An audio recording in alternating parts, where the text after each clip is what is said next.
What's up, people of YouTube? F-Man Critic back, and, well, today's the day Spider-Man Brand New Day finally hit theaters. So to celebrate is to review one of the best Spider-Man movies out there, Spider-Man Across the Spider-Verse. One of the best visually beautiful or animated movies in this decade. I'm just saying, the animation in this movie is just so, oh my god. Everyone has pointed out how beautiful, how just visually appealing and awesome the visuals are, and the visual gags and the references to other stuff.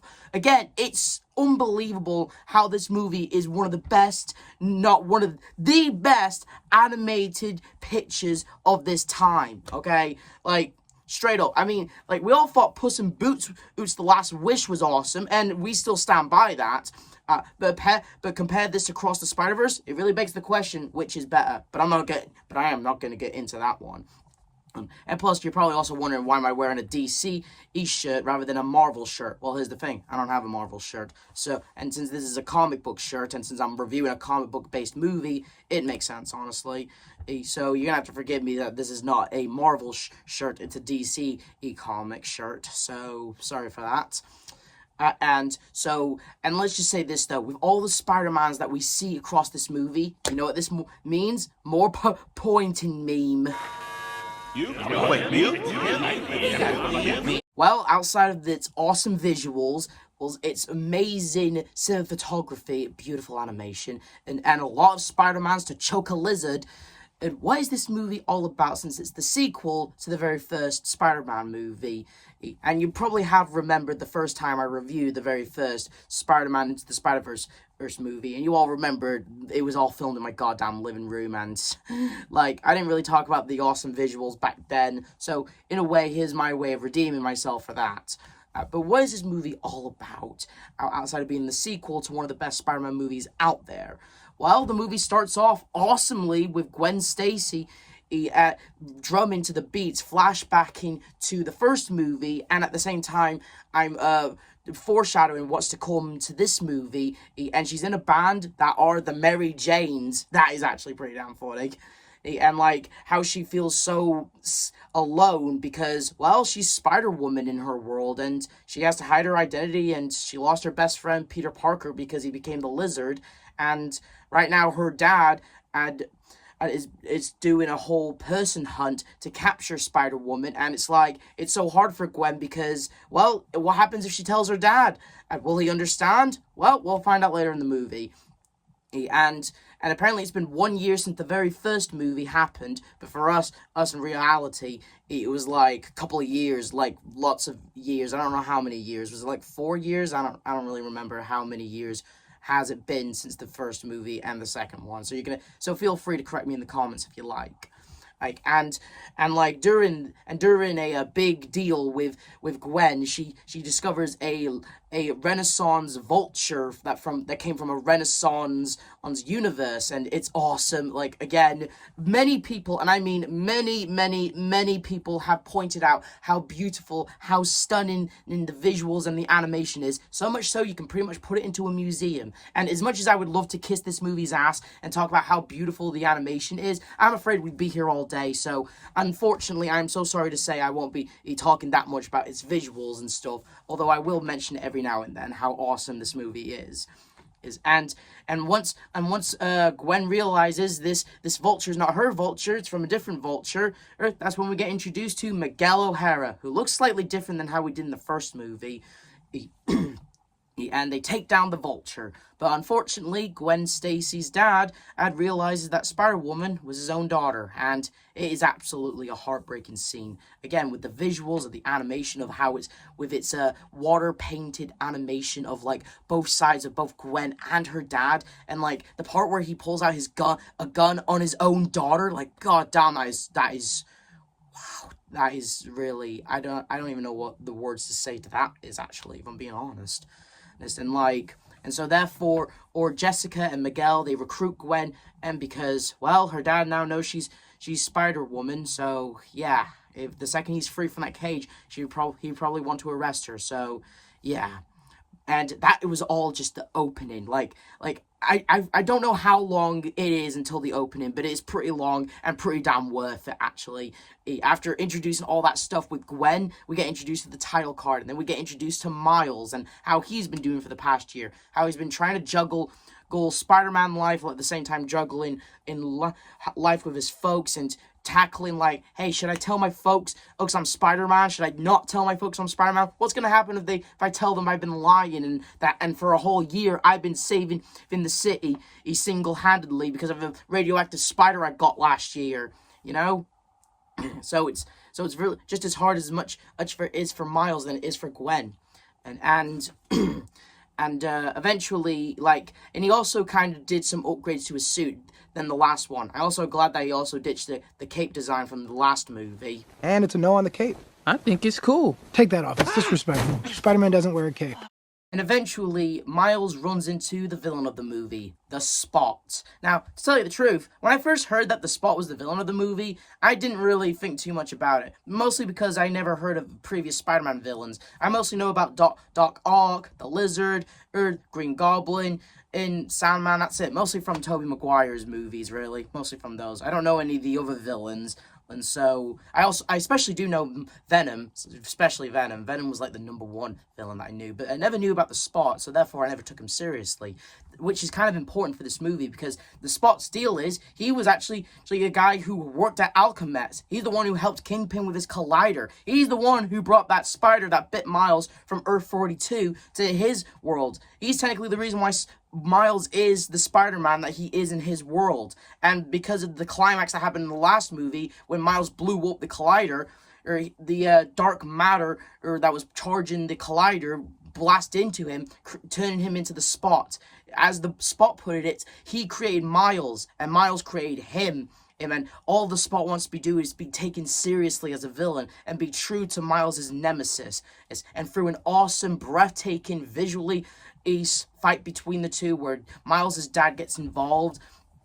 Again, it's really, really awesome, really visually funny, and just all in all, you just get a hoot and a half just by watching this fight scene between Miles and the Spot. I even love when they go to the Alchemex where the collider used to be. Miles' dad, like, he almost has a leap of faith moment, and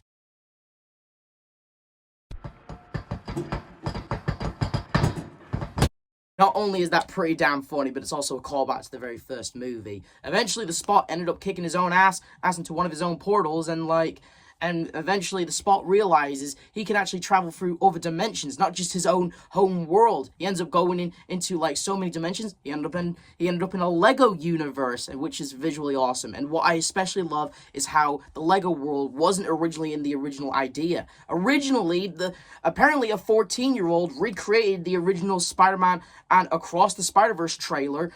The directors loved it so much they decided, hey kid, how would you like to make a scene for our movie as a way of saying, we loved did your remake of our trailer in Lego? Like, how cool and how much of an honor that is. I'm just saying, to the kid who animated this scene and animated a trailer of this, reanimated the trailer for this movie, I salute that kid, because, like, goddamn, how awesome would that be? Like, you recreate an entire trailer into Legos, and, you know, the directors loved it so much they asked you to create a scene for the movie. That is so awesome, and such an honor too. And so, the Spot realizes he needs to get more holes. His holes are not a curse, so he needs to make more holes. Well, and as for Miles, well, there was this whole thing about cake, so he has to get some cake to his dad's party, because his dad is going to be promoted to a deputy, I believe. Event. Well, he tries his best, and he tries to, like, again, juggle Spider-Man life and his normal life, but he just can't, and he tries to brush it off, but his parents just ground him for it. And then one thing led to another. For Gwen, who knows that she can't talk to Miles, she ends up hanging out with Miles, and they end up, like, chatting in for a bit, and Miles, he's just happy to see his best friend again, and then more than his best friend that he wishes. They basically go out on a Spider-Man and swing around the city and just catch up, talk about the Spider Society, talk about all the other cool stuff that we will later see in this film, and it's awesome to see. And there's just again a scene where Miles and Gwen are sitting in on a area, and while Gwen talks about there's a whole thing that in universes Gwens do fall for Spider-Man, but most of us have seen the Andrew Garfield version, so we all know it doesn't never really works out, unfortunately. And once again, Gwen, she has to, like, track down the Spot, because that was the whole reason why she went to Miles' world in the first place. And Miles, feeling like he just wants to go back he wants to hang out with his friends again, because he hasn't seen them in a year, and, like, his mom makes a big, important speech about how you should never let people, like, just say that you're not accepted, like... And it's an awesome message from Rio. She, like, even though she didn't have that much screen time in the first movie, I'm glad that she has more screen time in this movie, and she gives Miles more advice about, like, don't let people shun you out, and don't let people, like, show that like, I'm just saying, it's stuff that will happen later in the movie. Like, goddamn, this movie is good with its foreshadowing. This movie is really, really good with not only its visuals, but its foreshadowing. Like, when certain characters say what they're gonna say, it comes out later in the film, and it's damn clever, that is. That's damn good. That's damn good writing and damn good foreshadowing. And if there's anything that I like, it's foreshadowing. And like, yeah. Eventually, Miles, through his invisibility, he managed to find Gwen, and Gwen, she says goodbyes to Miles' world because she was scolded by her mentor, Jessica, about why she shouldn't hang out with him, and he ends up going through the portal, where he ends up in Spider-Man India's world, and it was really cool. Well, actually, like, once again, mwah for the visuals, mwah for the animation, mwah for just how this movie was well animated, okay?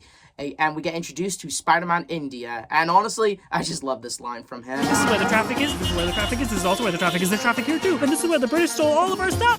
I'm British, and even I will admit that's pretty damn funny. And they end up meeting up with the Spot, who goes to this world's version of Alchemex, and he ends up creating he tries to go to the machine to get him more juiced up, more powered, more leveled up. And that's when we get introduced to my personal favorite Spider-Man. Yours personal favorite too.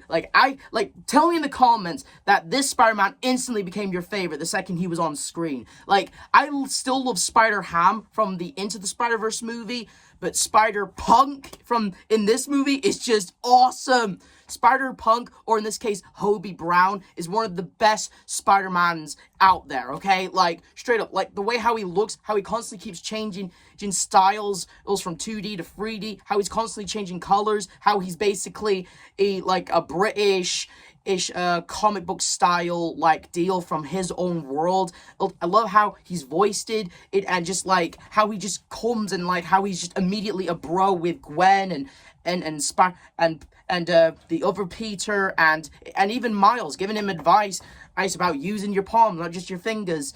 And, like, I'm just saying, this dude immediately got really awesome. Just how he got introduced, how he just swoops in. I'm just saying, this dude's awesome. And he took, like, 4 years to animate, by the way. He took, like, 4 years to animate because of how he constantly changes and stuff. Like, that is committed. And I heard he's actually getting his own movie, by the way. I cannot wait to get a Spider-Punk movie. I honestly can't wait for that. And by the way, the Spot, he ends up leveling up, and Miles, he ends up having a vision showing how in a way the Spot and Miles are not too different, and how it's gonna foreshadow the next movie, and eventually the building starts collapsing, and Miles, Hobie, and Gwen, and Spider-Man India, they both have to save the people, and Miles, he has to save the Spider-Man India's girlfriend's dad from dying, but Gwen, she didn't want him to, but he has to.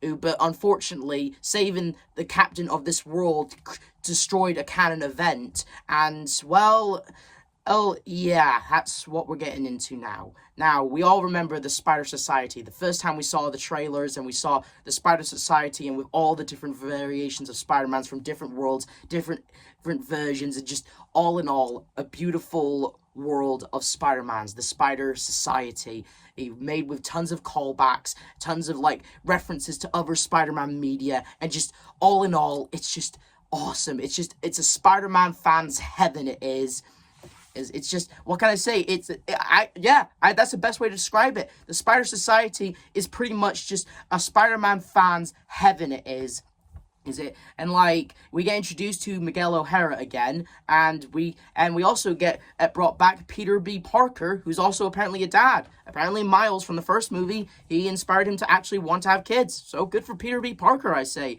Hey, his daughter Mayday, ain't she cute? Ooh, and like how she also has a web shooter that Peter also kind of regretted making for her, but you know. Oh, and I really loved of Peter B. Parker's dad-like energy, you know, like he's still like he's kind of like, he's better than how he was in the first movie. How Peter B. Parker was in the first movie, where he was kind of like, like he just wanted to get back. He wasn't really thinking about others, and how he was scared of having kids. Now in this movie, he's completely like more chilled out, more relaxed, more laid back, and he loves his daughter Mayday, and he has Miles to thank for that. He really does have Miles to thank for that. It's really awesome, that is, and actually I found that really wholesome, actually, to know that. And Miguel introduces about canon events and like how the universe operates for each world that has a Spider-Man. With each world that has a Spider-Man, there's always canon events. How they lose an Uncle Ben, how they lose a friend that's close to Spider-Man, how with every version of Spider-Man, there's always a version that will lose their Uncle Ben and that will get bitten by a radioactive spider, or that will also lose a police chief that Spider-Man was close with, or just close friend in general. Well, with great power comes great responsibility, and Miles, knowing that his dad is now the chief and he's his dad, he's got to save him. But Miguel and the rest of the Spider-Man Society won't allow it because Miguel has tried to interfere with with canon events, and well, he found a version of himself that had a daughter, and he took that Miguel's place after that Miguel died, right? And the world glitched and crumbled and got destroyed, and Miguel, like, you can kind of see where he's coming from. Like, he literally watched a version of his daughter glitched and died in front of his arms, all because he took that Miguel's place. Kind of like what Kingpin did in the first movie in a way, but less, I don't know. Oh, but the point is, we can kind of see where Miguel is coming from. He doesn't want the entire Spider-Verse to be destroyed. But Miguel, Miles, he doesn't want his dad to die. That'd be like asking I don't know, that'd be like asking Bruce Wayne to watch his parents die, Like, that'd be like, I don't know, I don't have a good joke for that, but I'm just saying, he's his dad, he's not going to let him die, but the Spider Society doesn't want him to interfere with the canon events, since he's already disrupted one canon from a different world. And after the advice from Hobie, Miles sets himself free, and honestly, it's a really crazy, just, like, have I mentioned how awesome and visually beautiful this movie is? It's because it is. The entire scene where Miles is going around with these different varieties of Spider-Mans and Spider-Women as well, and like how it's all like, and it's all visually clever and visually and just honestly funny in general. And then I looked at my uncle and Let me guess. He died? Eventually, Miles manages to lure Miguel and the rest of the Spider Society onto something, and Miles, and Miguel reveals, Miles is the original anomaly. Like, the spider that gave him his powers wasn't from his world, and basically, his Peter died in his world just to protect him, and it is kind of fucked up to think that, actually, and it's kind of true when you think about it, and therefore it makes it all the more fucked up, that is.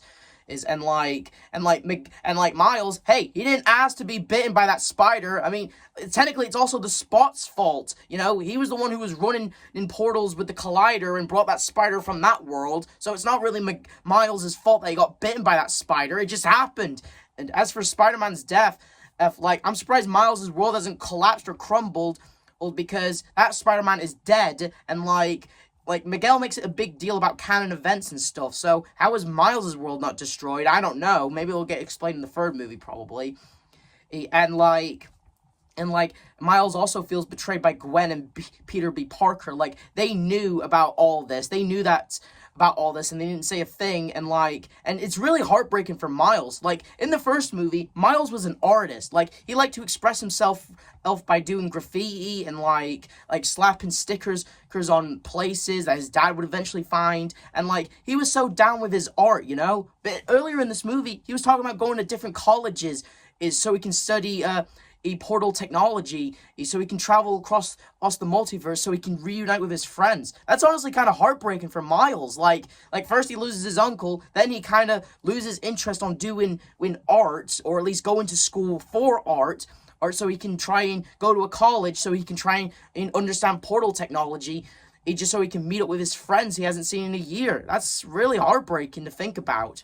Eventually, Miles, he ends up luring them far away enough so he can sneaks back and through the go home machine, he eventually makes it through. One spider person that he talked to earlier in the movie just lets him go through. I don't know why, but I guess suddenly she's cool with him, and maybe she just didn't like Miguel in some way, so I don't know. So she lets him go through, and Gwen is reprehended by Miguel about the whole thing. And honestly, this is actually my favorite line from Gwen for the entire movie, because honestly, she has a really good point. We are supposed to be the good guys. Yeah, they're supposed to be the good guys, and yet but yet they're acting more like villains because they're trying to get someone who's trying to save their dad. I know it's all for the sake of saving the multiverse and all that, and making sure that kind of event happens, but they're kind of, but the way how Miguel is kind of being painted, in a way, see what I did there, and how the lighting is, and like how intimidating he looks, he is coming across more as a villain rather than a hero in a way. And I get it's all supposed to be, like, I get it that he's trying to protect the multiverse and stuff like that, or the Spider-Verse. I get that's why he's trying to do, but goddamn, bro, do you have to be so intimidating about that and stuff? Eventually, Gwen does manage to make it home, and she ends up talking to her dad and talking about the stuff, and honestly, it was very well handled, actually. Like I do love it in the end that Gwen's dad, despite the same man who pulled a gun on his own daughter, actually quitted his job because he just quitted his job because what Gwen is doing is heroic, and it's his daughter. He's not going to arrest his own daughter. And technically, since he quit being the chief, that technically means his kind of event of him dying won't actually happen, meaning that Gwen's dad might have a chance of staying alive. And if that could happen to Gwen's dad and breaking the can, and he technically broke the canon, so that technically means the world won't collapse on itself. So does that technically mean that Miles' dad can survive? Probably. I know the movie's probably not going to kill. I know the third movie's not going to kill off Miles' dad in the third movie. Maybe Miles' mom, maybe, but again, we'll only figure that out when the movie comes out. And also she ends up forming her own spider society to find Miles. And speaking of Miles, where is Miles? Well, the movie kind of, at first, Miles goes on, this whole thing of, him trying to escape, him trying to realize that his friends that he's been trying to get to another school to go to, just to go to their worlds so he can learn about portal technology, that's now pointless now, because his own friends want his own dad to die, and he's filled with so much stuff on his mind, and with the visuals just explain it all, and just again, and have I mentioned how pretty this movie is, because it is and when he ends up back in his own world, it's different. And it's pretty damn obvious he's in the wrong universe. Yeah, the spider that bit him was from Earth 42, and when the console all said Earth 42, it's clear that he was going to Earth 42, not his actual world, which I believe was 1610, I believe. And they kind of drag it on that Miles is in the wrong universe, but it's still done very well. A world where his dad has died, his uncle is actually still alive, and what's even crazier, after when Miles gets knocked out, brought to his uncle's house and interrogated by his uncle, and it's revealed that Uncle Aaron isn't actually the problem in this world. That's when we get introduced to the Miles of this world. And to tell you the truth, again, even though I do think they kind of drag on this this reveal very much long. Like Miles, the Earth 42 Miles, was, he's like in the shadow, he's in the dark. Arc, and like Miles, he's all like, "Who are you?" And it's like, it's pretty obvious, dude. That's this world's version of you. And he's not even Spider-Man in this world. He's the Prowler in this world. And my God, even though it is obvious and they do drag it on, it's still done very well. It's still done very awesomely well. It's still an awesome thing that they did. Apparently, the Miles from Earth 42 was supposed to be Spider-Man, but the spider was taken away, and I guess in a way, the Miles from 1610 was supposed to be the Prowler. And again, even though people have already pointed out, it's still crazy to believe all of that. It's still crazy to believe. And now Miles is trapped in the wrong dimension. He's coming across an evil version of himself. Gwen is out with her own friends and to try and locate him down. Miguel and Jessica are trying to figure out where Miles is and try to make sure the canon event actually happens. And as for the Spot arrives back in Earth 1610. And as for Miles' parents, they don't know where he is, and therefore they're worried. And my God, the cliffhanger that they left. Even though it's pretty damn obvious what's going to happen in the next movie, eventually Miles is going to end up back in his own reality. He is probably going to face Ace with the Spot, and he is probably going to try and save his dad. But my God, even though you probably know it will happen in the next movie, still, the fact is how they left the movie on this cliffhanger was just heavy and just awesome. Like, Spider-Man, Across the Spider-Verse, what to say about it? Like, my God, everyone across the world, everyone who's seen this movie have already pointed out all the awesomeness with its visuals, its characters, especially the animation. People will never shut up about the movie's animation, and for good reasons too, because this movie's animation was just so... What to say about it? What to actually say about this movie's visuals and its animation and how it looks so awesome? Like, what to say about it, honestly? I mean, normally when I watch a movie, I don't normally go for the animation. I normally am more invested into the story rather than the animation. But for this movie, I definitely make an exception, because what to say about it? I know I've kissed this movie's ass plenty of times for its animations. Well, I should, and people who've watched it also still do. And who can blame anyone? It's an awesome movie. Even with its pre-animation, the story is still awesome. The story about Miles trying to go across the Spider-Verse and try to be accepted by others, but he can't because he's the original anomaly, and there's so many things in his way and stuff like that. And I'm just saying, there's so much stuff that goes on in this movie. It's hard to just take it all in. You have to keep watching this movie over and over to still see the awesome stuff. And even if you watch this movie 10,000 times, you'll still be jumped by what you missed in the background. It's still amazing. What can you say about Spider-Man Across the Spider-Verse?